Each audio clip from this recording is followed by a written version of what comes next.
everybody, and welcome to Superhero Speak. I am your host, Dave. And John. And Don here. How is everyone doing out in the world of nerdom? How are you guys? John, how are you? What's new in your world? Nah, not much. Old man issues. Also, now I'm going to be a Debbie Downer. I went to pick up the remains of my cat. So I now have something to put on my mantle. But otherwise, nothing to really complain about. The middle of the summer anime season is in full swing, and there are some that I've dropped and some that I've kept, and I'm still looking at some of the others that I thought may have been bad but have been getting good ratings. So, all in prep for today's main topic, pretty much, I guess. So, yeah, and and I've been following the Death Battle Kickstarter, and they are up to now. Remember, they were hoping to get $75,000 within a month. Right, they're up to $622,000. Wow. People love Death Battle, so I know, right? Cool. And here's the funny thing: Warner Brothers, you don't get it. Like they are the definition of big corp, right? You don't get the idea that they would play nicely with people, but apparently, when they got rid of Rooster Teeth, when they closed that down, they were nice enough to hand everything over to the Death Battle people, like everything, the history, the channels, all the keys to the kingdom, gave them all their IP. It's all theirs.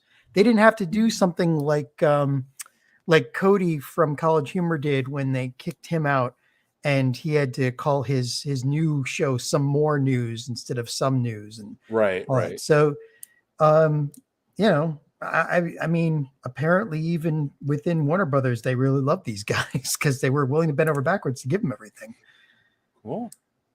Well, so yeah. All right, and welcome Kassan and Hunter. Welcome to the show. How about you, Don? Anything exciting this week? Anything nerd related? Oh yeah, with me there's always something nerd related. Had a great session with the tabletop Star Wars RPG group there that we try to do biannually. They finally got enough money to where they could kind of buy and customize their own starship, so that was fun there. Got paid to watch some stand-up comedy yesterday. On the side, I'm an event coordinator at a local hall here, and I had some stand-up comedians. And once everything's set, I just get to sit and watch. So awesome. And with that said, today is like after 20 days, like my first day off. So nice. Talked about that. Nice. Did you see anybody good at the comedy show? Like I've been meaning to go to see like Steve Hostetler or James Vetch if they're in the area.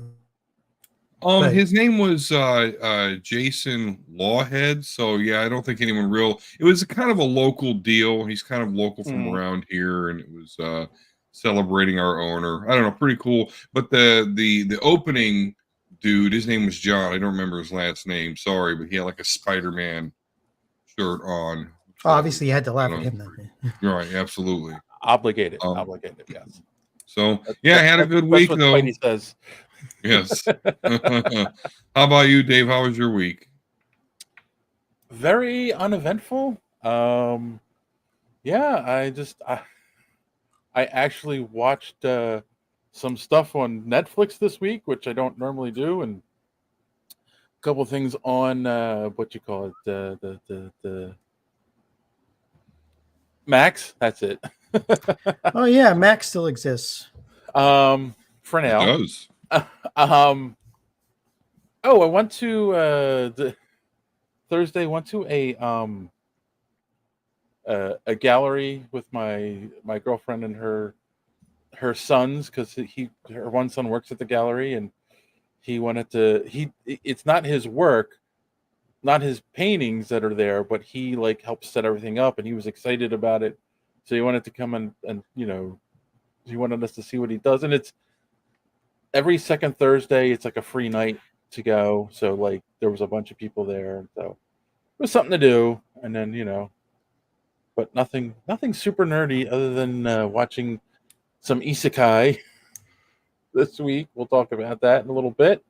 Heard this interesting story though, right? It was it was a couple. They were traveling through Europe on train, and there was a sleeper car, and they were put, and they never met before, but they were put together in this sleeper car, and the man was on the top bunk and the woman was on the bottom bunk, and after they were there for a little while, and they're both like getting ready to go to sleep, and it was like the middle of the night, and the guy leans down to the woman and says, "I don't I don't mean to be a bother, but it's a little cold. Could you please go get me another blanket from the closet?" And she goes, "I've got a better idea. How about we, for a minute or for a little bit, pretend we're married?" And he goes, "Oh, wow, that's a great idea." And she says, "Get your own damn blanket." And after a moment of silence, he farted. There's your inappropriate joke for the week. Not inappropriate, actually kind of funny. Yeah. Superhero Speak, what is your thoughts on WB licensed out there of video games, DC video games? I don't know. The last game I played was the fighting game that they had out with all the DC heroes? Injustice. Yeah, Injustice 2. Yeah, I think that was the last game I played. It's all right. I mean, it's a fighting game though. You don't really care about the story. I think DC's only good games are Batman, Arkham Asylum, Arkham Knights, Arkham City. Yeah, the Arkham games are awesome. Those definitely. Are yeah. Hey, it could be worse. Like I've been on a Star Trek kick lately. Go figure, because watching Prodigy and a few other stuff, catching up with some things, including Picard, and I'm like, yeah, I really feel like playing a Star Trek game, and there's only one Star Trek game out there, and it is microtransaction to death, from what I understand, and that's really freaking sad because it's the only one, and I don't know. Yeah. Thrawn's already starting tonight. Evening, gents. Penguin women rule, and Amanda Waller will make you drool. Oh, he's referring to the OP for Suicide Squad Isekai. Because what the fuck does that mean? I'm sorry. The opening credits. Okay. Gotcha. and the ending credits too. They made Amanda Waller dance. Yeah, no, we're gonna talk about that. We'll talk about that. All right, we do have a little bit of social media madness this week, but I had a question of the week. I posted a video this week on our YouTube. It's something I've been seeing, and it's related to social media because I've been seeing it all over. I've seen channels I watch are talking about this, and I think it's a question. I gave my opinion in the video. I don't know if you guys watched it, and I know John didn't.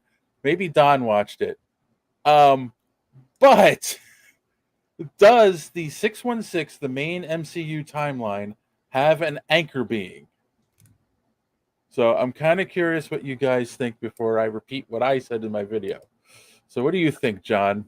I think the entire idea of an anchor being is stupid because it opens up so many plot problems that, like, it's like we discussed last week. It's like, if there's an anchor being, okay, if he's not immortal, every single universe is going to die out, which leaves what? Right.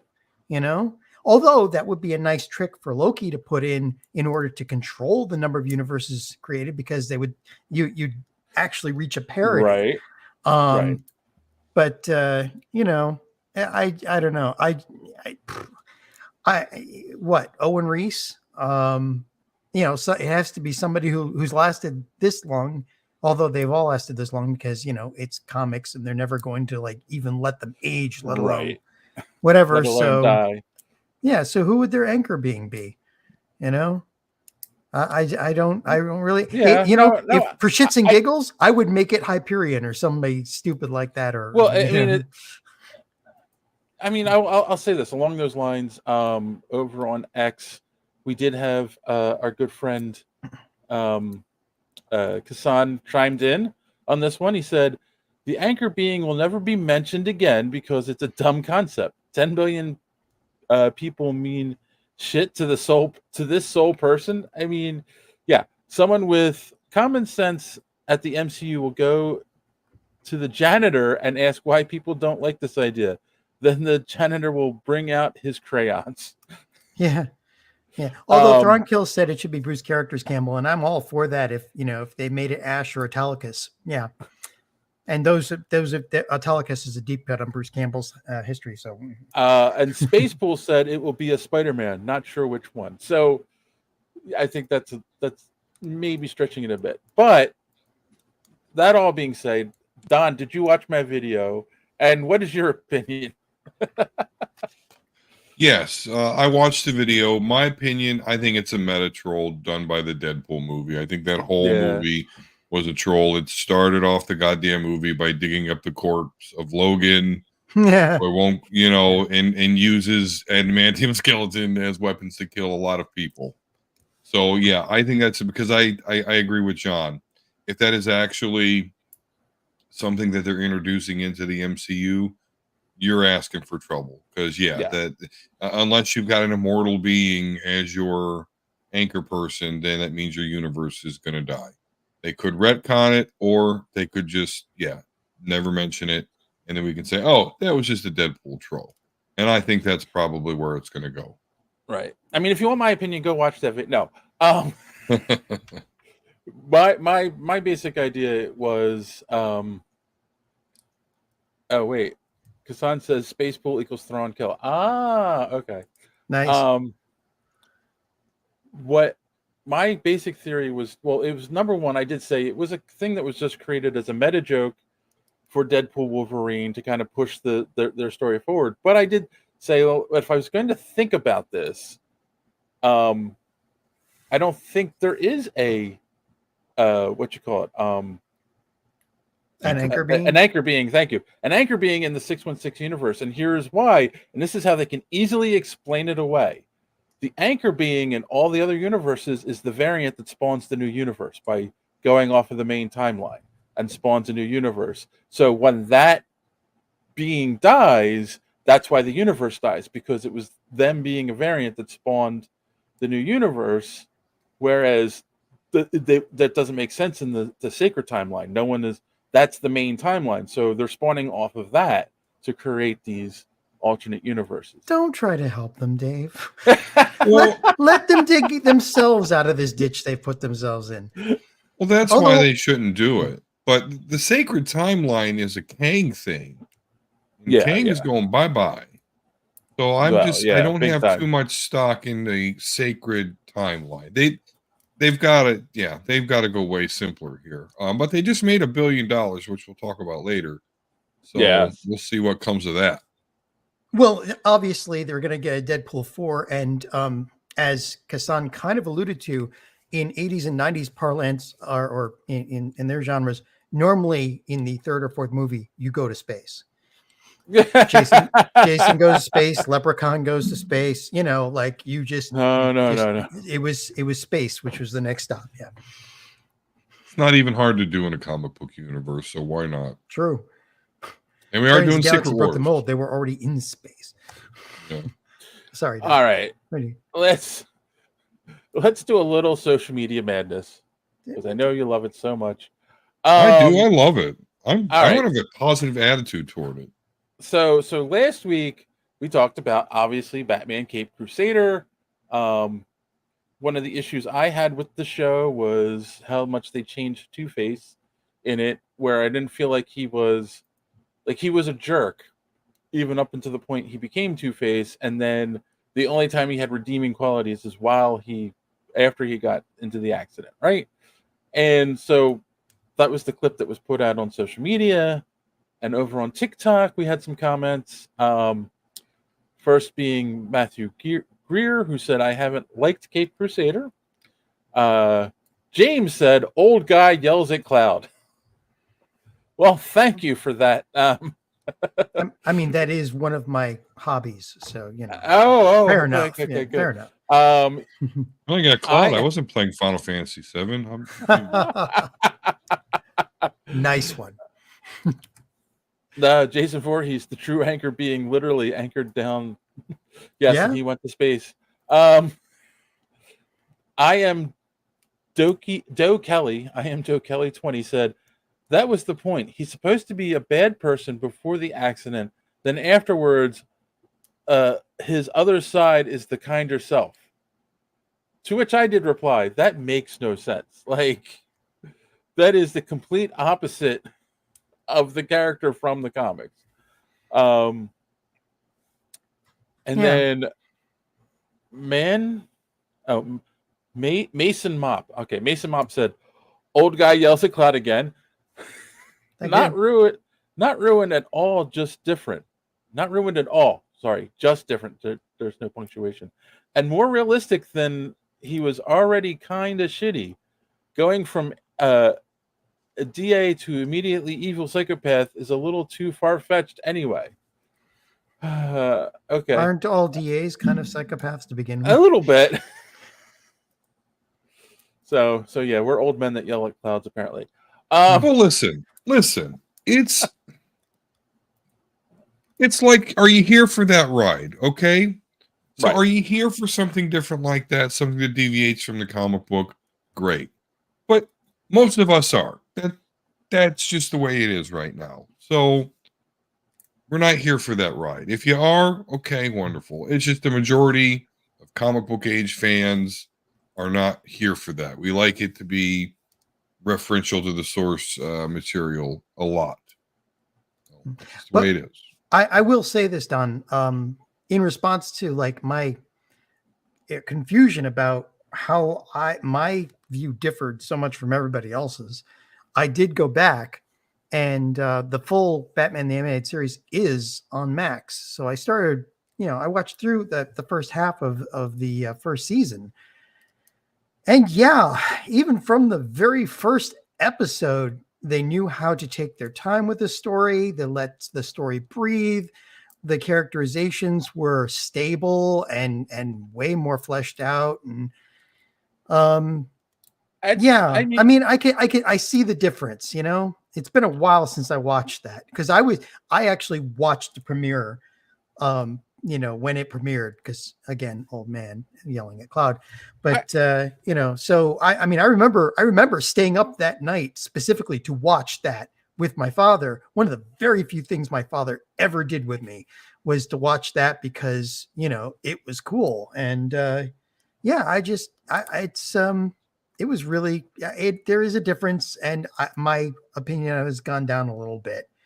Not much, but a little bit. If I was going to actually make an interesting comparison between the two, I feel like that Bruce Timm maybe thought this was going to be their Heart of Ice, the two-parter with Two-Face at the end, but I didn't feel any sympathy for Two-Face, when he sacrificed himself at the end. And that's what I said last week. Like, they didn't do anything to build him up to be as a sympathetic of a character as they did with Mr. Freeze in the original series. So it's like, that's why it didn't work for me, And the funny thing is, like, he was in a lot more of those episodes. Harvey Dent was in a lot more of those episodes than they gave the 2 episodes for Heart of Ice for Mr. Freeze. And they still had a better characterization of Mr. Freeze than they did with Harvey Dent. So Bruce Timm was an executive producer. I don't know how much of this he wrote. I should go check that. But like, it just doesn't, it's not his best work. And I don't think it was, I don't think he had a whole lot to do with the writing. I think he was attached to this because it's Bruce Timm. Although I know that the interviews that they had with him said that he was interested in this and wanted to show a different side, but I don't think that translated through the writers and again, the WB, hierarchies. I wonder how much of it they had. I didn't include this, but I did see someone had commented on one of our videos saying that it wasn't it wasn't Bruce Timm. It wasn't the brains behind the animated series. It was Paul Dini was the true brains behind the show. So I don't know. I mean, Bruce Timm has done a lot of stuff since then with DC. So I don't know how true that is. But I think it was somebody who also doesn't like this new one, and that's how they're trying to justify it.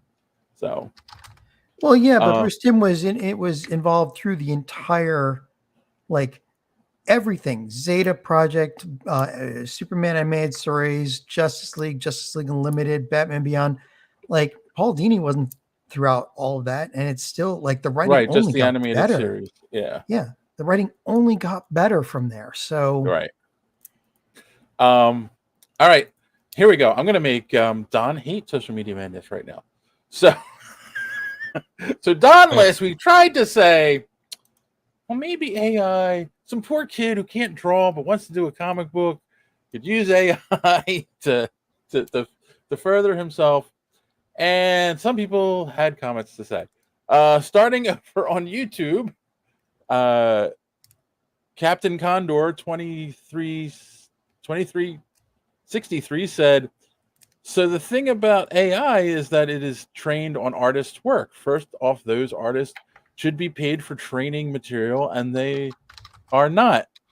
AI shouldn't be allowed to exist for stealing art. And second, if you have a story you can make without AI original, with AI, how original can it be just remixing things that have been made before?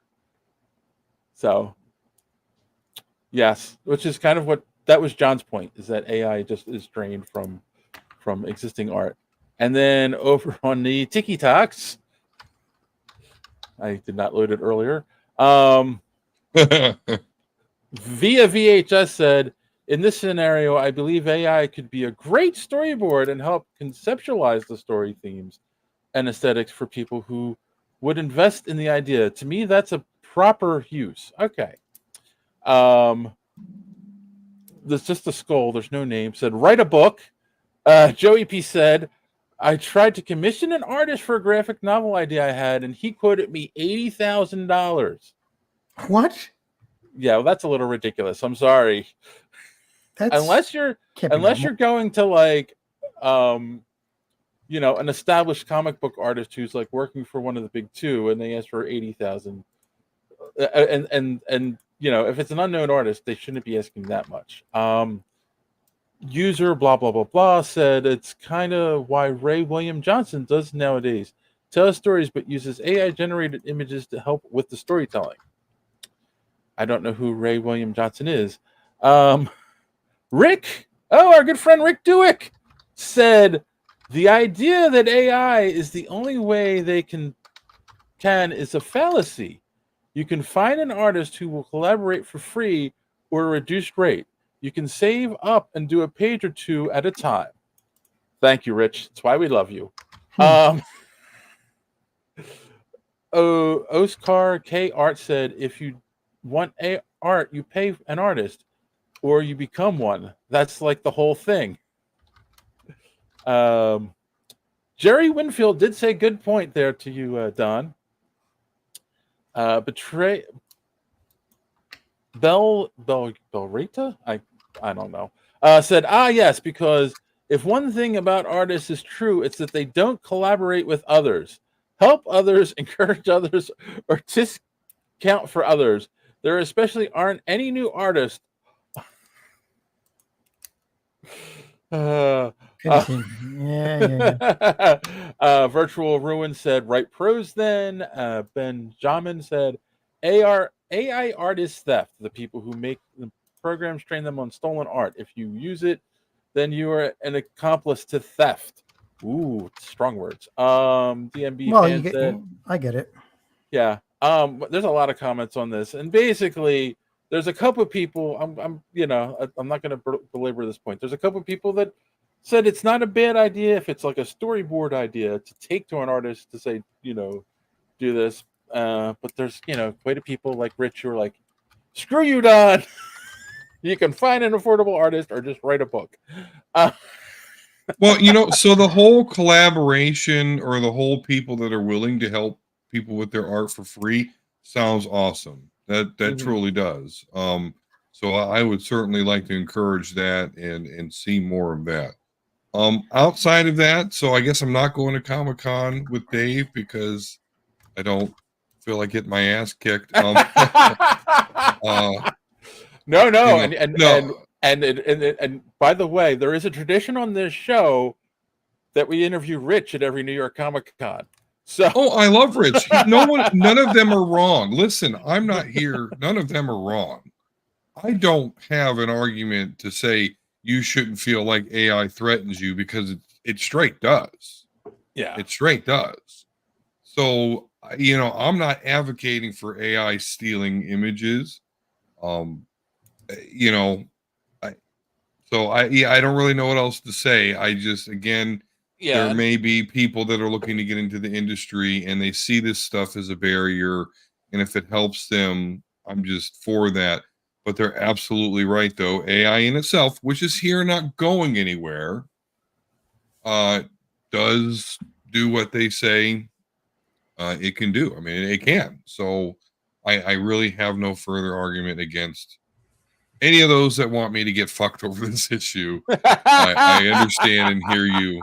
And I do apologize for any offense. Again, if you think, you know, Rich Duick has been on my show. I love you, brother. And Todd Matthew, too. You know, I don't want anyone's work stolen or their work diminished in value or any way, shape, or form. Let me interject here. The problem with this from the two sides is that one of the arguments for AI is that AI learns the same way you, an artist, would, right? You see a lot of art, it inspires you, and you create new art. And that's what some of the AI people are saying. The problem being that the human brain is very, very, very complex, and you're adding all of your emotions and all of your learned experience into what you create. Even if something inspires you, what comes out is going to be completely different. The problem with AI is it is basically like less than a toddler at this point. Okay. It's only taking bits and pieces, putting them together from real art, and you can see it, you can track it.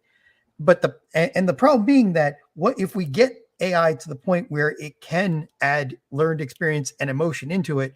At that point, it's already smart enough to have killed us all anyway. So I was going to say, if we can give it emotions, we're dead. Right, exactly. Yes. let me, and actually, wait, this can go along with Hassan's question. Because Hassan said, would you buy AI art from an artist, from Artist Alley? If not, why?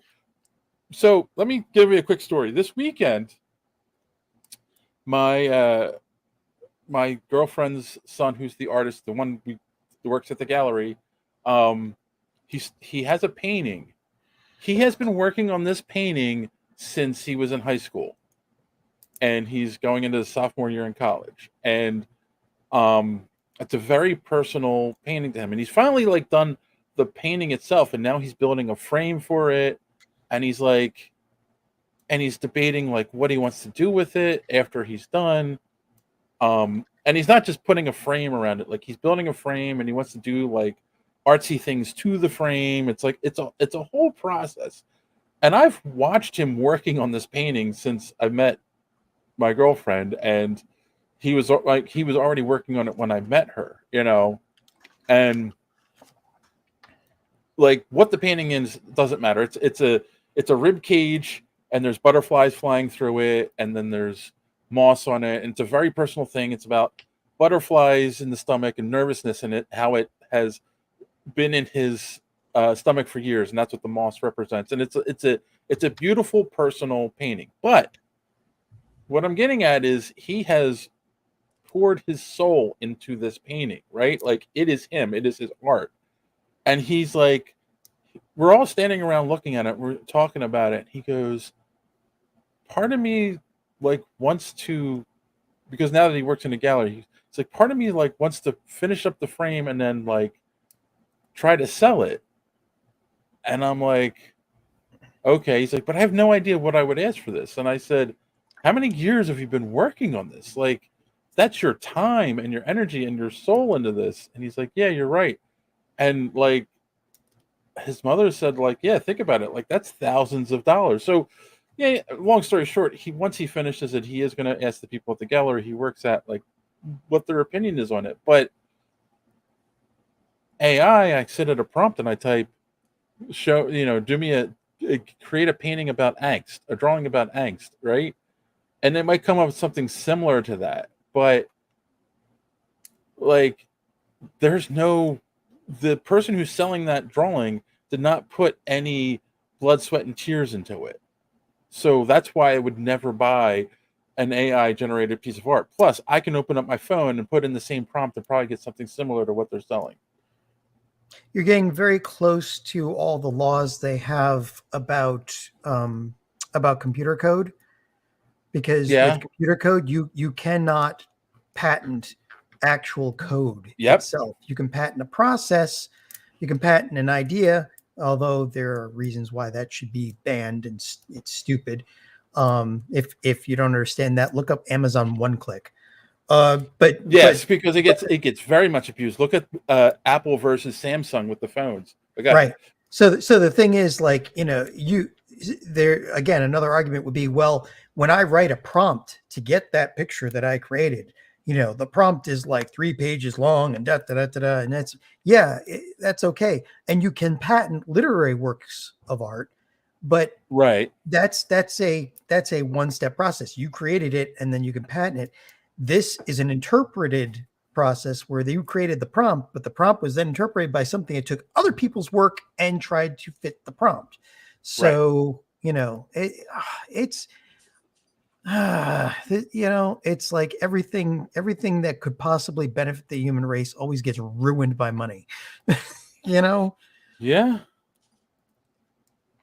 Very much so. You said something about wanting to get done early today. Oh, okay. Don, would you buy AI art from Artist Alley?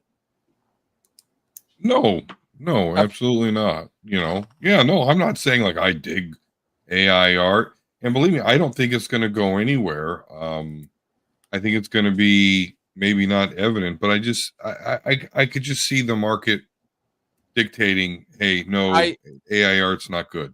Right, and the thing is, anyone going, I can't say anyone going, because there are people who go to comic book conventions anymore just to meet celebrities. But people like us that are going because we love the art form and we love the artists and everything, we're gonna see, oh, this guy's doing AI art. It's usually pretty obvious. Most conventions, like New York is one of them, San Diego's another one. Like, if it's AI art, you're not allowed in the convention anyway. But damn it, where was I going with this? But you're right. I do think, like, it's a self-fulfilling prophecy in the sense of that enough people are going to eventually either going to go, A, why should I buy this when I can just create it myself? Like, it doesn't make sense. Mm-hmm. Or B, like, people who really love art are going to see it for what it is and not buy it. Yeah. And it's a shitstorm rolling downhill too, because the more AI art that's out there, the more AI LLM, large language models, are going to be trained on that art, and like that's a copy of a copy of a copy of it. It'll just continue to go downhill. You need real artists in order, because AI doesn't have a conscience, doesn't have anything that could be used to create real art. Right. So you need real artists to keep feeding that, or else it'll start feeding itself. And right now, it is nowhere near the technological level it would need to be to, like, let me put it to you this way. Microsoft opened up their AI chatbot, right? And within 5 hours, it was racist and talking about Nazis. Oh my God. So like AI feeding on itself, not a good idea. Never a good idea. Yeah. All right, real quick to end social media madness. Of course, I had posted the video asking the question. Oh, no. Sorry, this was a clip where we were talking about RDJ and the Russo brothers returning. So, yeah, we talked about that last week. And, of course, Tim Jones, our good friend Timothy Jones over on X, we haven't heard from him in a while. He said, and I'm so shocked. Please tell me, unless they already revealed it and I missed it, that RDJ is coming back as Stark as Doom. I would love it 3,000 times. Tim, have you been sleeping? That was the big news last week. How did you miss it? That yes, RDJ is coming back as Doctor Doom. Hey, it's Tim. Make sure he's not trolling us, because he'd do that. He's cool. Well, but he specified, though, I want to point out, is it Stark? He specified that he came out as Stark, and that is still up in the air to me. Is he going to be Stark? Yeah. Is he going to be actual Victor Von Doom? Because the version of Stark became Doom, right? Is that what you're saying? They sit there and they're trying to be like, no, they said Victor Von Doom, but I don't know. I don't think that's going to end up being. Yeah. All right. Well, for those who don't know, go check out Sour Grapes, and available in finer newspapers all across the country. It is written and drawn by our good friend Tim Jones. All right. And when you're reading Aesop's voice, hear me, because I voice Aesop. That's right. I completely forgot. You and Aubrey. And Tim, Aubrey does one of the voices too. Yeah, on the animated ones. But let me just highlight this by Kassan. Oh wait. I wanted to highlight this one. It's not. This is what I meant, Kassan. It's not ruined by money. This is what Kassan says. It's not ruined by money. It's protecting the integrity and the worth of each individual artist. The capitalist idea of using talent for free is ruining art. It's ruining a lot. The capitalist idea of using talent for free is ruining a whole bunch of stuff right now. So yes. You goddamn communists. I need to post on X that RDJ is coming back as Stark as Dr. Doom. 2 separate roles. Yeah, it is. Kassan. All right. Well, as our comrades want to clean the red off their hands, let's take a quick break, and our good friend Don can tell you more about social media madness. Hey, great show tonight, right? But I bet you also want to be part of social media madness, and you can. You just head on over to superheroespeak.com, where we have all of our social media links. And while you're there, you can check out links to the show, comic reviews by Chris, other stuff that we're adding on there all the time. So again, check out superheroespeak.com. And while you're already on the interwebs, check out the rest of the Geek World All-Stars podcast network. Great shows like the Pop Prison Power podcast, Colt 45, Fans on Patrol, the Gorilla Brain podcast, That's So Wizard, and Superhero Speak. So on your social media app, just go ahead and type in hashtag GW All-Stars, and you will not be disappointed. Now, I'm sure the present me has refilled his alcoholic beverage and wiped the sweat from under his man tits, so we can get back to the show. Oh, no. You're supposed to make fun of me, not you. Where is Dark Don? We want the ad spoken as a menace of the Sith. Real quick, I am talking to a local artist about creating 3 new designs, t-shirt designs for the show. Cool.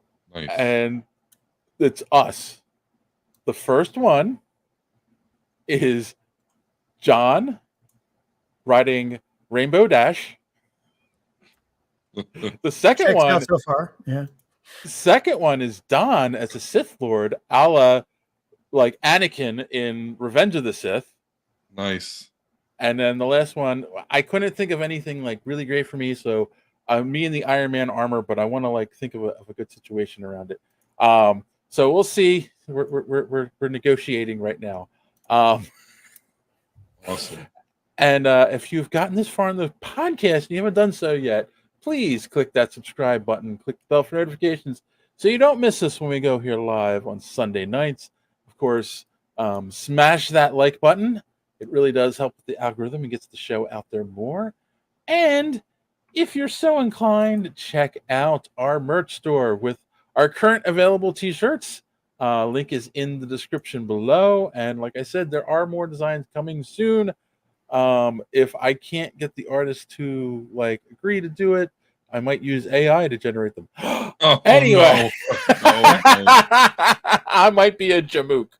Real quick, Don, what's going on with the Omega Level Nerds? It's just me and Jay being me and Jay. We get down and dirty, we get political and all sorts of shit. So, last video not doing too well in defense of Colin Kaepernick, but hey, with that title, I kind of expect what I got there. So that's it. Omega Level Nerd on YouTube. If you want to hear us go over a subject for over an hour, and we don't have a T'Challa button or anything like that. Okay, so great. San says T-shirt idea, Dark Dawn with the dialogue box, roll for initiative, asshole. But nice. I like that. I need the crew looking like Burt Reynolds on Bear Rug in a shirt, on a shirt. But my thought was him as the Sith Lord Darth Vader type drawing with the younglings in front of him and the lightsaber lit, and him saying, "Now let me tell you why The Acolyte was a good show."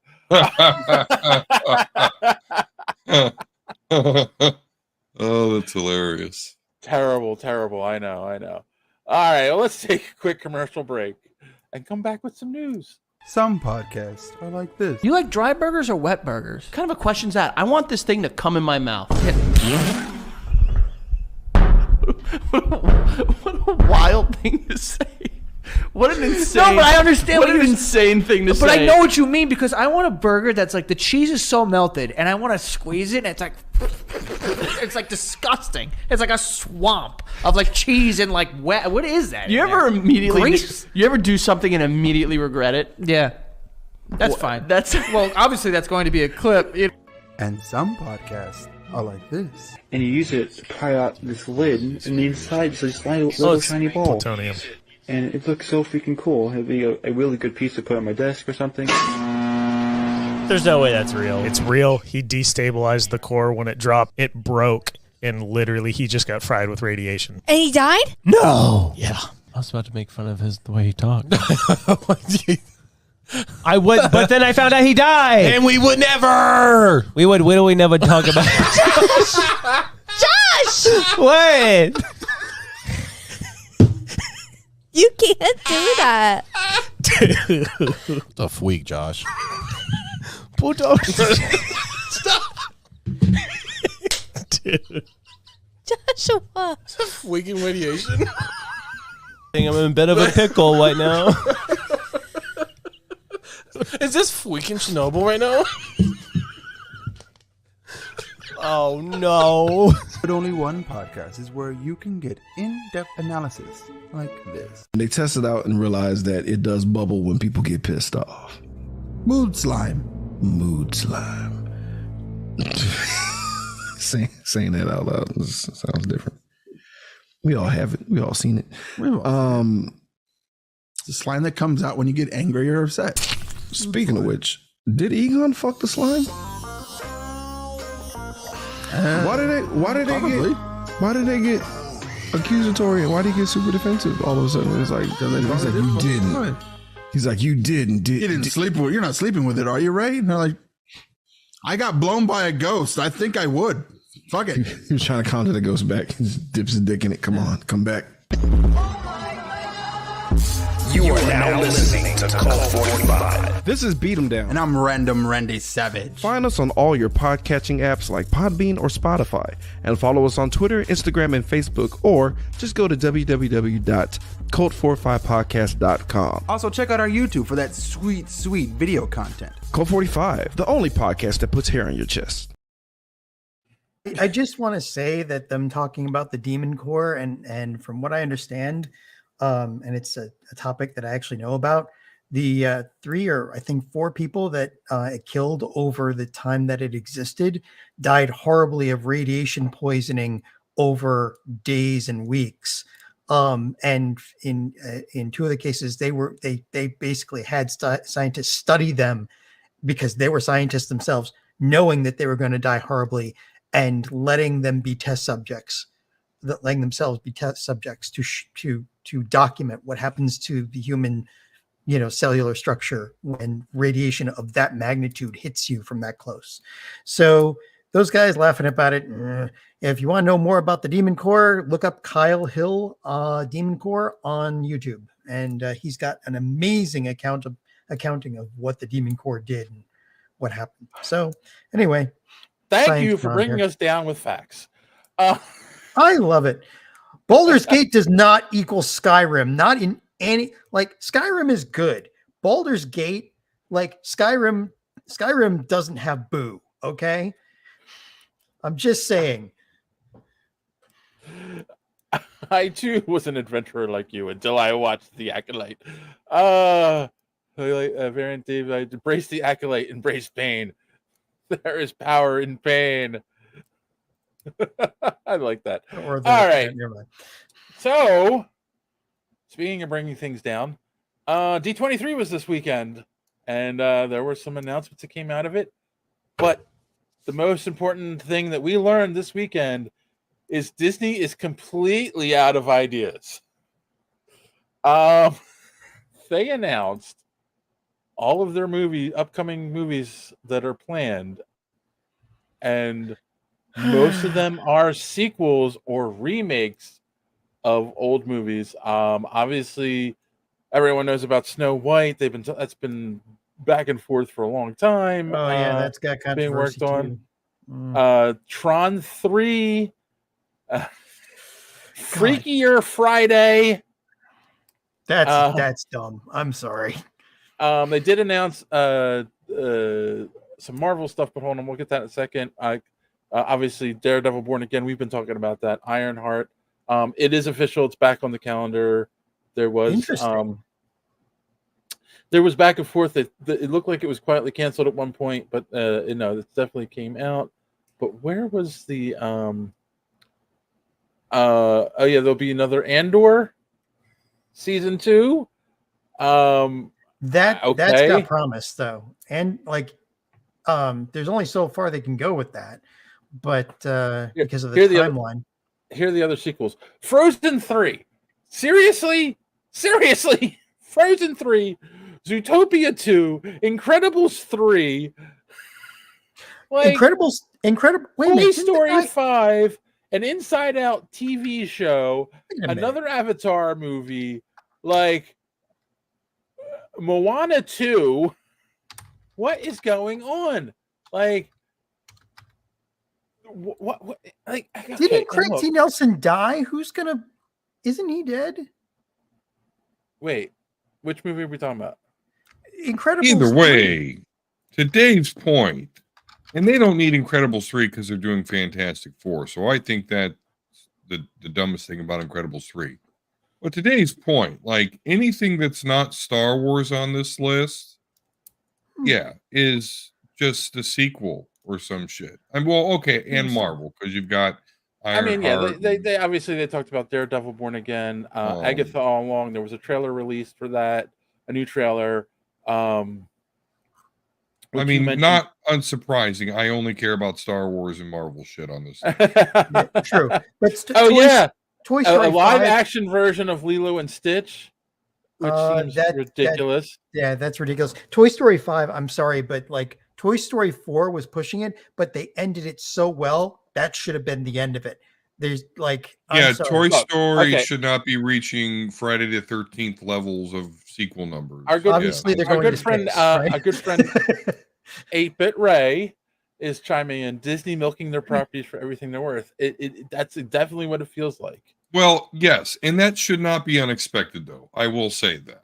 Disney is the Unicron of IPs, right? It just goes around, sucks them in, eats them up, chews them up.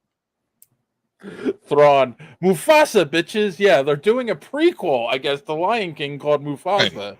Mufasa is a great character, is a great influential character to many people. But leave it lie. Leave him in this legendary status. The one thing you can say is that at least in that movie, they allowed the animal faces to emote, whereas the live action remake of Lion King, they said, "Oh, we're going to make it so realistic that it's just them moving the lips of the animals, no expression at all, and just takes so much out of it." Somebody should have stopped when they said, let's do a live action version, which is it's CGI, so it's not live action of The Lion King. Someone should have said, hey, no, this is where we got to draw the line. Like, stop it. Like, this doesn't make sense. They've ruined everything with these live action remakes. It's just, Tron, I have some hope for, but Tron 2 wasn't that great. I mean, it was good, but it wasn't that great.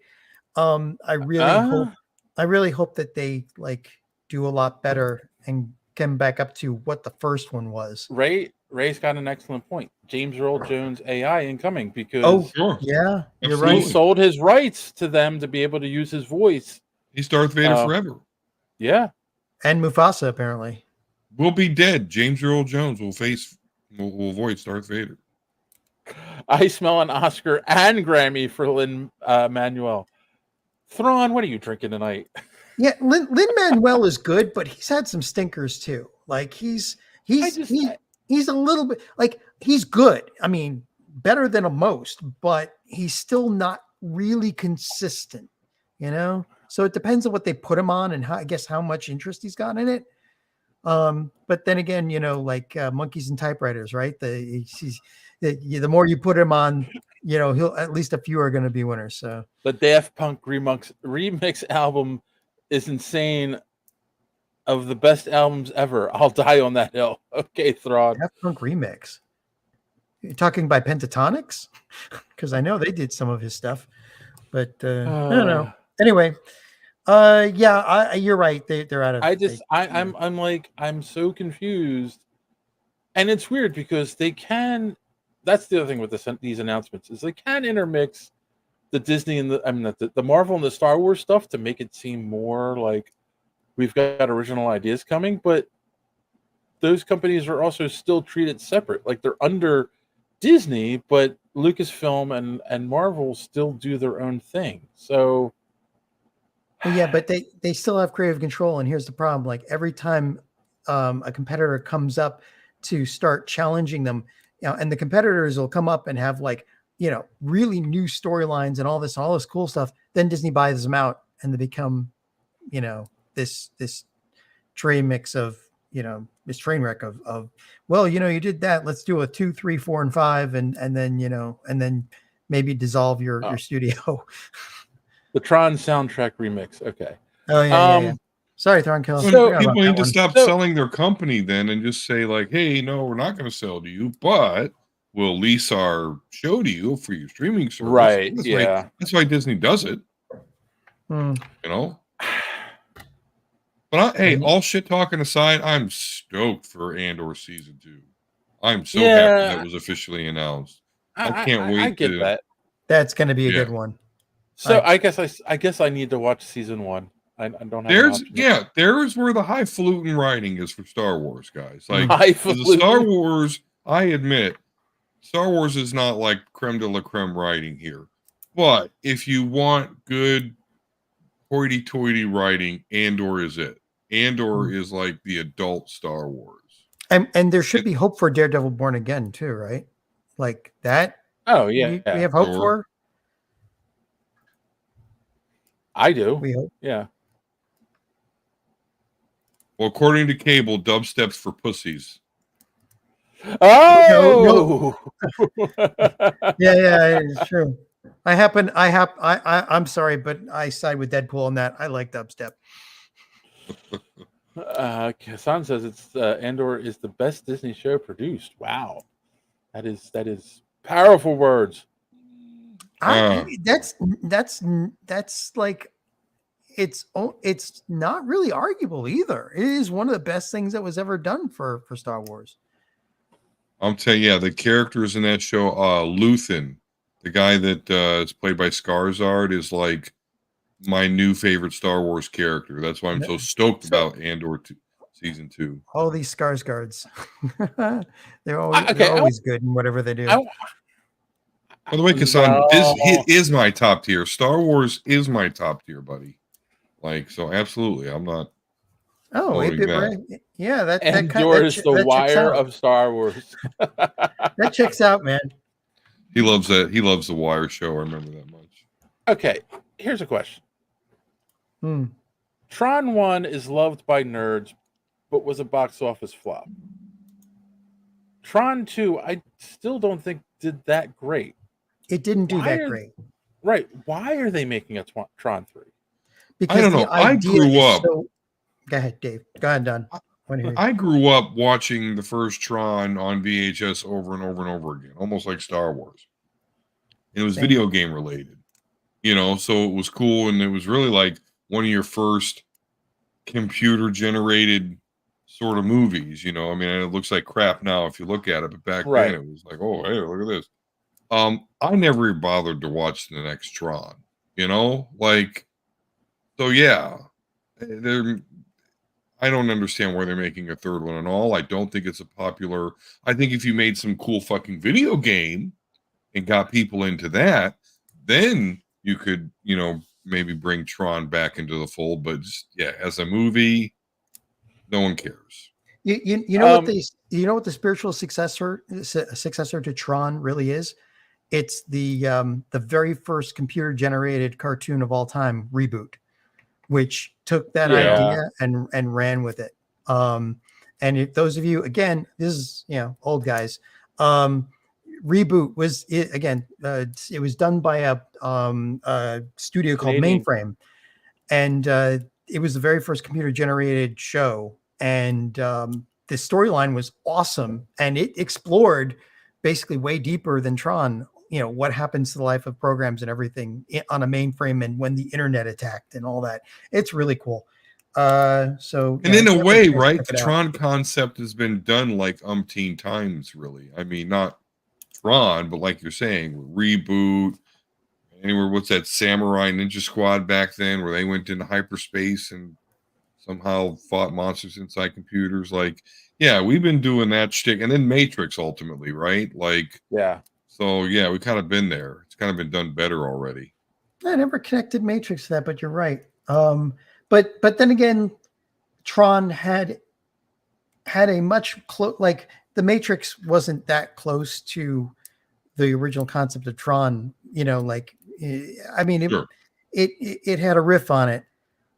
But if they do Tron 3 well, maybe they can reclaim some of that nostalgia and maybe push the envelope. It's a chance to push the envelope of that kind of genre, which it is kind of a genre. Now we've mentioned all the stuff that seems to have come from the original.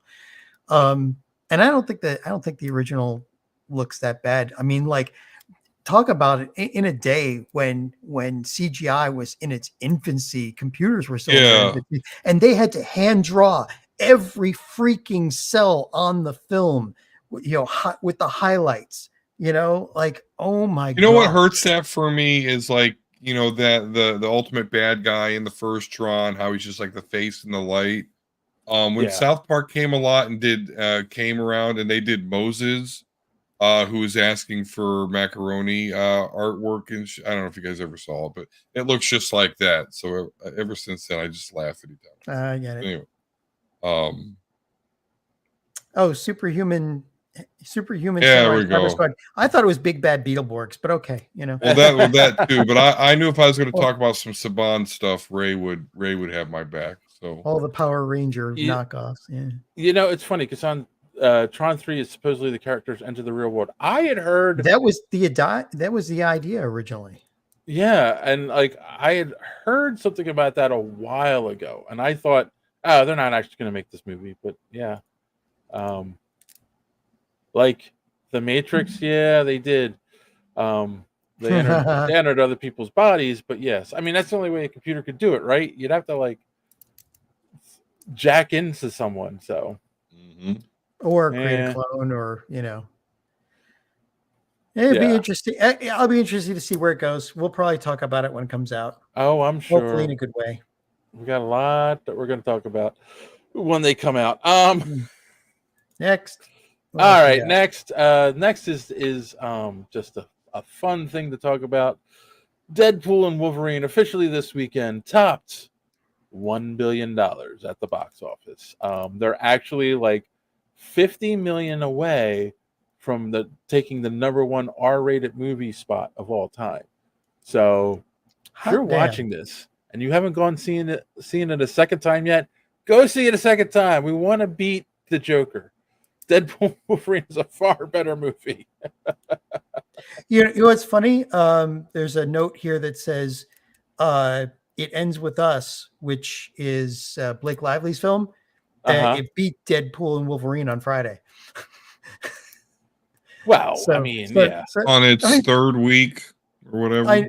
True. I mean, yeah, obviously, but I just find that funny that they're vying for the top film of the week. You know, husband and wife. It's crazy.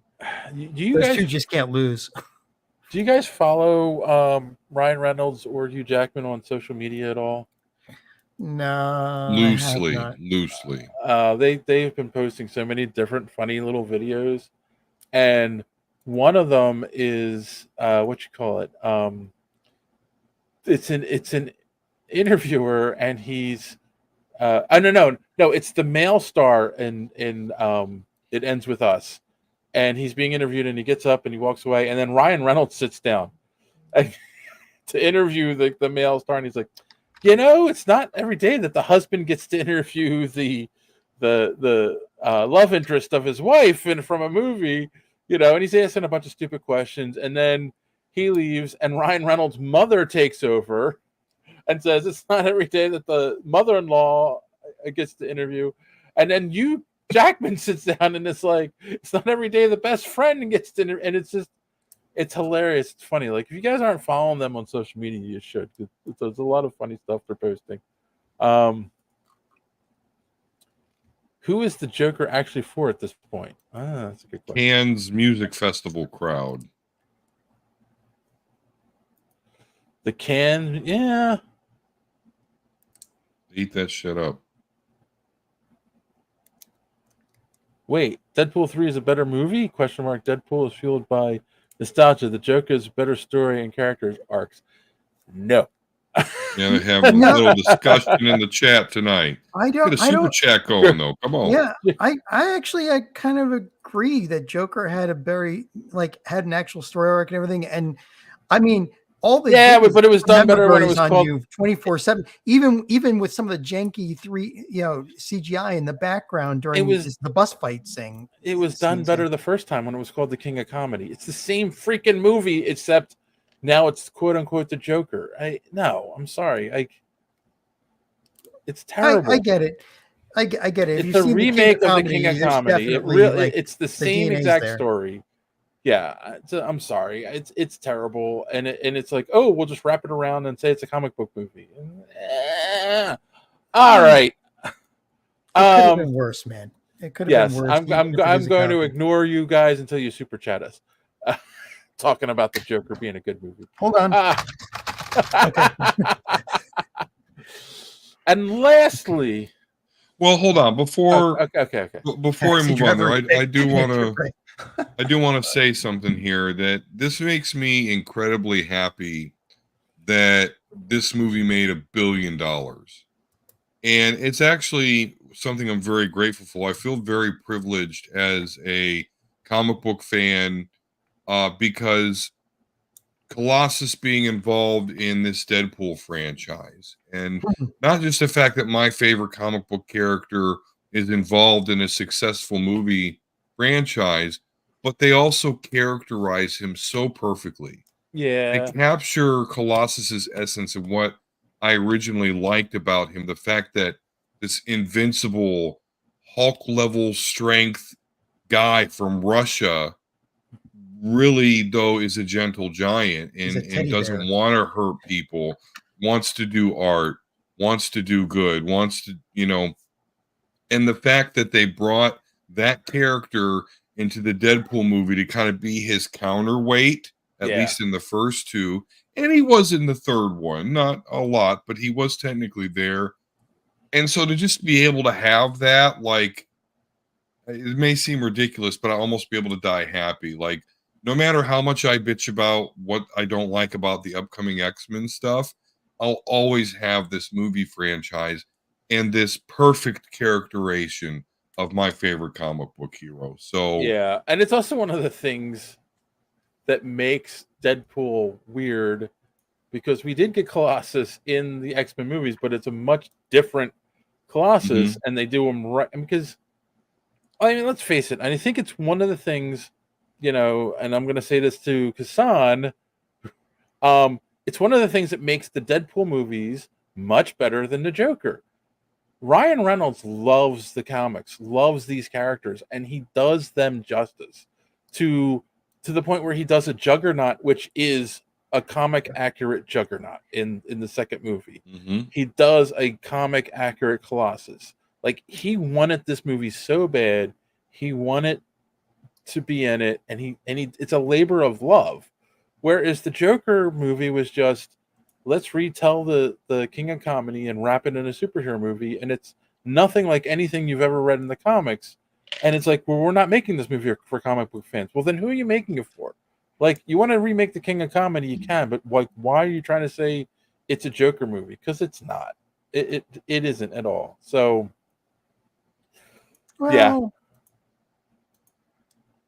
I don't know. I still don't think it's. I get the DNA of the King Comedy being, but I still think it's a little bit better. Like, it deserves a little bit more credit than that. But oh well. I watched it. I understand what Dave's saying about it. Being a strong parallel to the movie.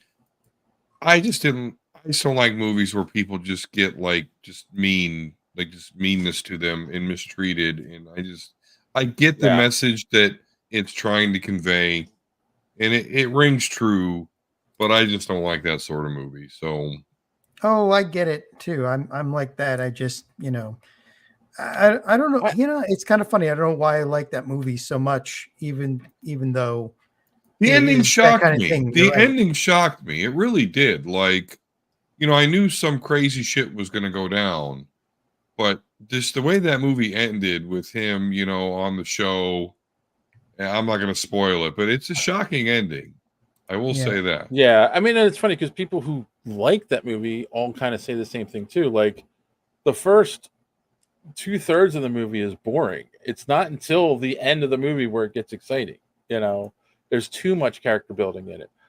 Dave, your only problem is that the title of the movie, if it was called The Jester, you'd accept the movie more? No, because I would still sit there and say The King of Comedy was a better movie, and I wouldn't have even bothered watching it. I only watched it because I was promised a Joker movie.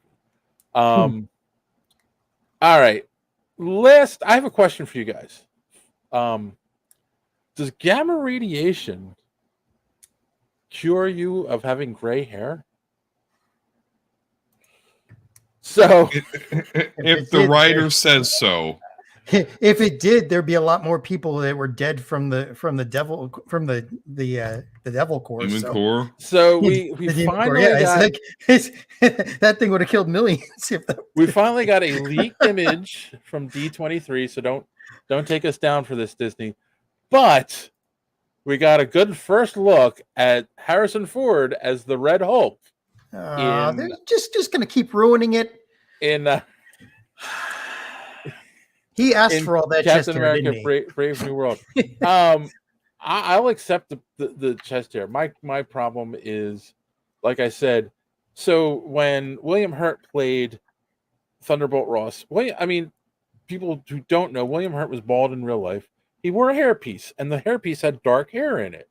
So, because Thunderbolt Ross has dark hair in the comics, and it's going gray on the sides, Harrison Ford is like, oh, screw it. I'm just going to do my thing. He didn't dye his hair. He didn't wear a wig or anything. But yet, when they designed the Red Hulk, he's got dark hair in the comics, so they gave him dark hair in the movie. But shouldn't he have gray hair? And I know it would look stupid, but what the hell? Anyway, what did you think of what the Red Hulk looked like?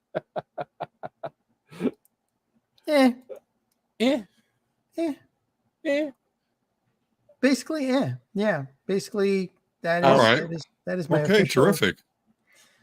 Yeah, I think he looks great. I mean, he looks like the comic Hulk, and that to me is very important. Yeah, and I'm very appreciative that they wrote in that General Ross does not have a mustache, because one of the dumber aspects of his character is that in the comics, General Ross clearly has a mustache, but when he turns into the Red Hulk, he does not. So we don't have to deal with that controversy here. Well, that was just luck because Harrison Ford didn't want to grow a mustache for this. Sure, absolutely. But it works. And that's very surprising to me, by the way, because Harrison Ford generally doesn't have a super great attitude about these sorts of fandom. So the fact that he is now going to be immortalized as the Red Hulk is very, very surprising to me that he has anything to do with that. The other article I forgot to add into the story, but it related to this. Is Harrison Ford was asked in an interview, like, well, what made you finally decide to do a Marvel movie, you know?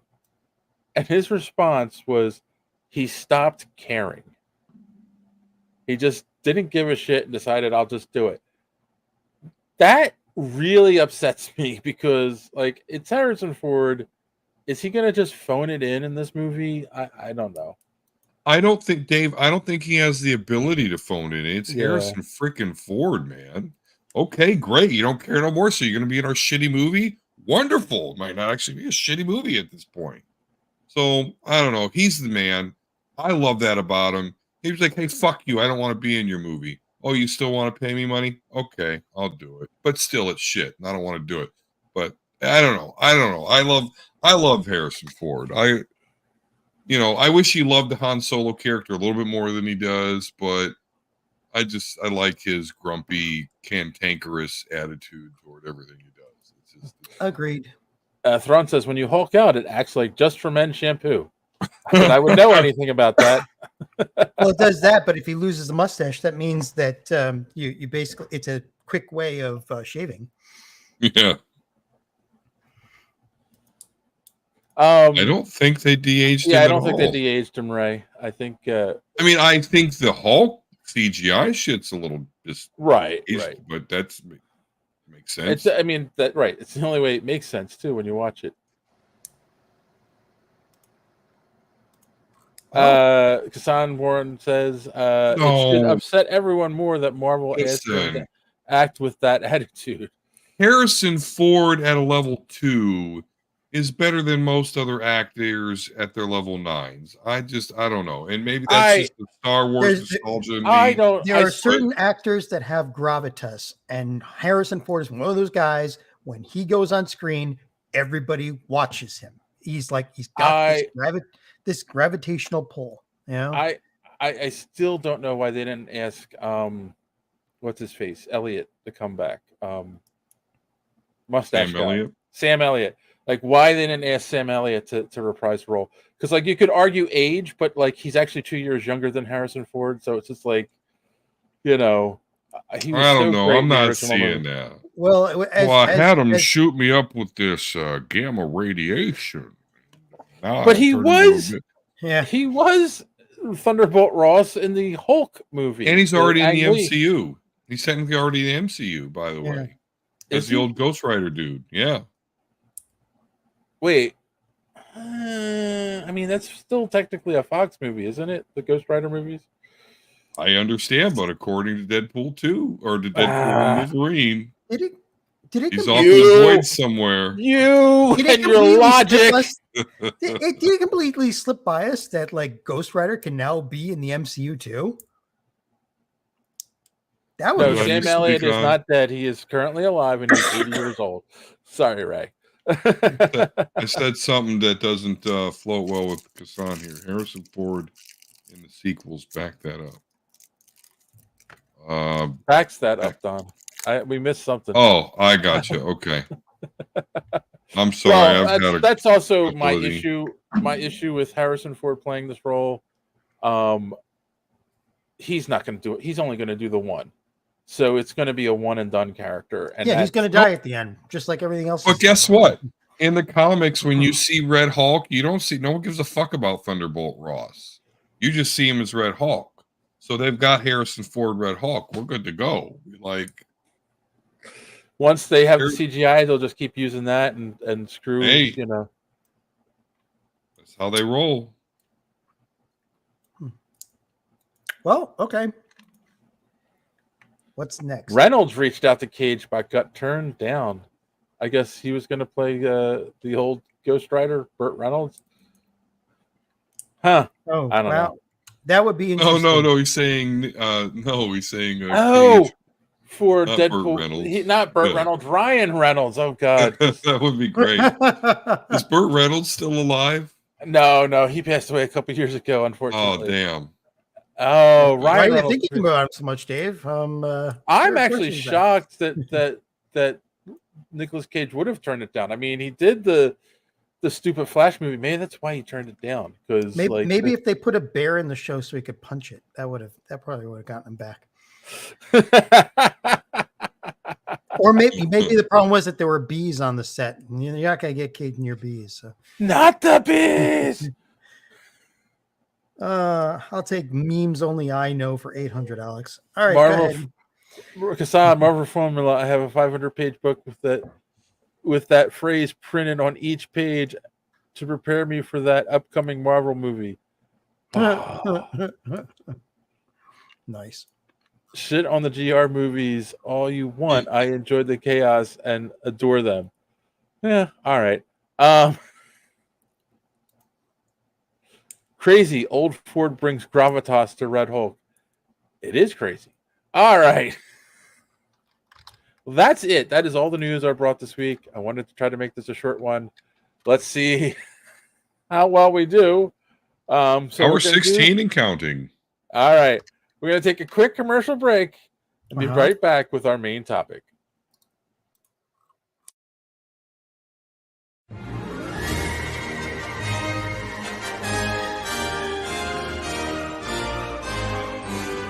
This is so wizarding.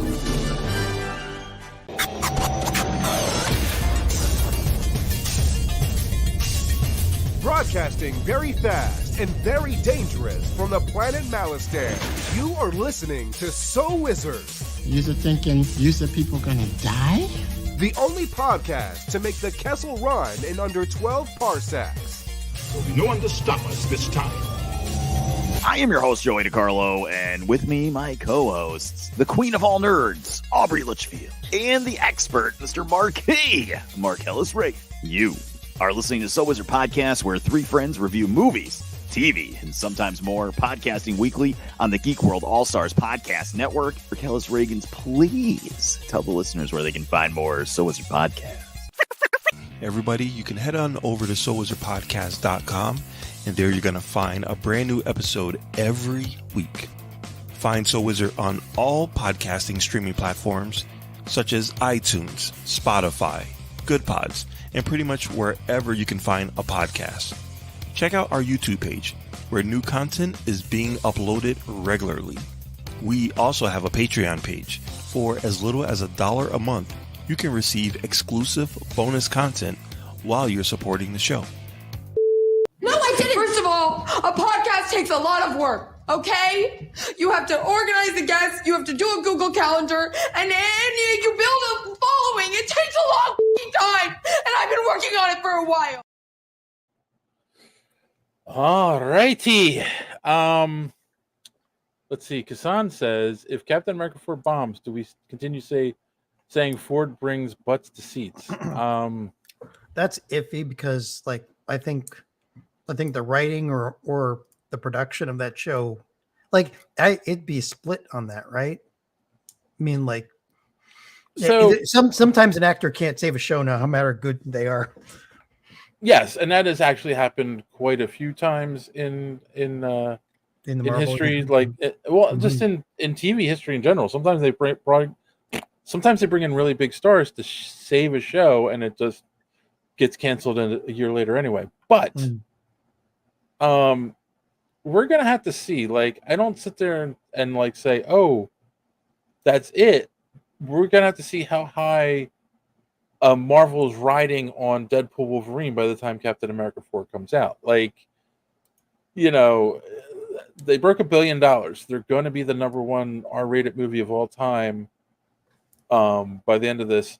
And look, I know people are going to sit there and say it's R-rated, it doesn't matter. It's like, yeah, it does. It's $1 billion, and like, yeah, it was R-rated, but I came out of that movie with my 22-year-old son, and there were people walking out with little kids. Like, Yep. They shouldn't have taken them, but there's a difference in our rating between like now and say the 80s.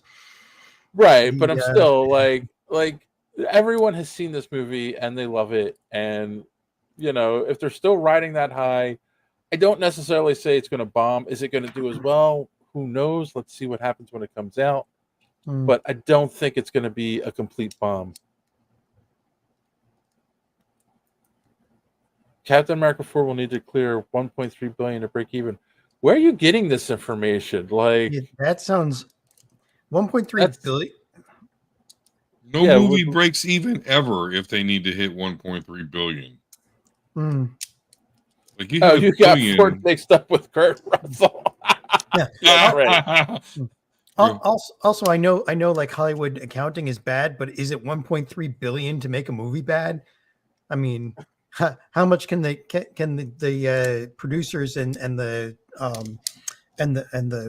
filmers like skim off the top of a movie budget? Because again, Godzilla -1, the largest amount I've seen is anywhere from 15 million to 23 million, and still, like better than anything Disney has put out, including the CGI. So by far. All right, let's talk about our main topic. So John has been talking about this show every week for like at least the last month. So I finally said, all right, let's give it a shot. Let's all watch it. Let's give our opinion. It is comic book related. Yep. And of course, that is Suicide Squad Isekai, which is available on Max. All I'm going to say before we get into it is that it is an anime. So it was created by a Japanese studio. DC has a Japanese animation studio. Right. Based on the DC properties. All right. That being said, if you haven't watched it yet, it's available on Max. Go watch it. If you don't want spoilers, there's going to definitely be spoilers in this conversation a little bit anyway. And let's go ahead. All right. So Don, we'll start with you because I'm pretty sure we all know how John feels. What did you think? Oh, go ahead. Yeah, no, I want to say before Don gives it. Don, I saw your email and you said that you were watching it in English, right? The dubbed. And I'm glad you did because I want the difference in opinion that the dub makes compared to the sub, which is what I watched. And in Max, you can actually go and change it from dub to sub. Can I tell you, I watched the first episode with subtitles and went, oh my God, I can't stand this. And then I realized I could go in and change it. So then I watched it dubbed after that. And it was a lot easier to watch. I'll be completely honest with you. I'm not an anime guy. So let's start with Don. What did you think of Suicide Squad Isekai? Yeah, so Suicide Squad Isekai, boy, it's a piece of shit. Okay, no, that was just a joke. I made. Wow, here we go. Of course, Boomstick would say, "Here we go." Okay, it wasn't made for me. Whatever, I still don't fucking understand what the fuck Isekai is, and I know this show does a pretty hard. I watched 3 episodes. Okay, 3 episodes, and I know this show tried to do a pretty good job of explaining what the fuck Isekai was. I still don't quite get it. It's just a lot goofier, exaggerated emotions. Joker driving a car with piano keys while also being able to dodge howitzer fire. It's just crazy and fucking wacky, and it's just not for me. So from that standpoint, yeah, this is stupid. But trying to learn what isekai is, I will say that I think as far as isekais go, if again I understand correctly, this is actually like this makes sense. The Suicide Squad being that sort of team where this goofy shit goes on, like, so it's amusing in that respect. So I'm very on the fence about it because obviously I'm not a fan of isekais, if I understand. I mean, obviously I'm out boomering John here, who is more older than I am. But you know what I'm saying? So at one point, no, did I enjoy this? I did not. But for what it is, if you like isekai, I could see this being very amusing. In fact, I did enjoy this Harley way more than the Cape Crusader bullshit. So that there we go. That's my take on Suicide Squad Isekai. I'd want to say if I sympathized, but yeah, the Amanda Waller going on with the dance and shit, like that's the kind of stuff that I'm again a boomer on. Like, what the fuck is Amanda Waller doing in a coordinated dance? And I understand you're saying that was an outro. I didn't know that when I saw it. I'm like, what's going on? The intro and the outro, yeah. So there you go. I'm not here for isekai. I get it though. It probably is a good isekai, but I'm just.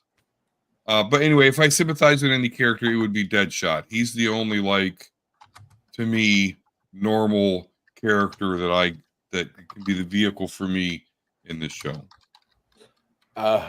They should have gone Teen Titan Go style, since Ray. So here's the thing. Like, I haven't watched the whole thing yet. But I want to finish it. Like, after I realized I could watch it in English, I'm like, this is a lot easier to watch.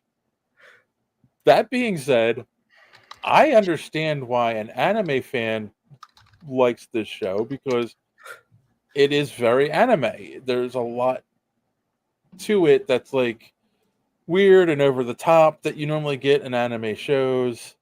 Metrosexual males abound, you know. Yes, lots of metrosexual males. Just like our good friend John here. Really? Okay. I don't mean that as an insult. I mean, metrosexual is a good thing, you know. That terminology went out like 2 decades ago, Dave. It did. It truly did. But still, I use it. Yes. That's right. The first 2 or 3 episodes didn't grab my attention. Then later episodes, around episode 6, really settled into things. Well, it's I understand, guys, but I can only watch so much of this before my wife just starts looking at me real strange. Okay, you tell your wife, no, John O'Grady is. I blame him for this. But here's the thing, and this is a question I honestly have for John, because you are the big DC guy and you are the anime guy, right? Yep, that's. But when you're watching this, some of the characters, I want to say in particularly Clayface, and the Joker and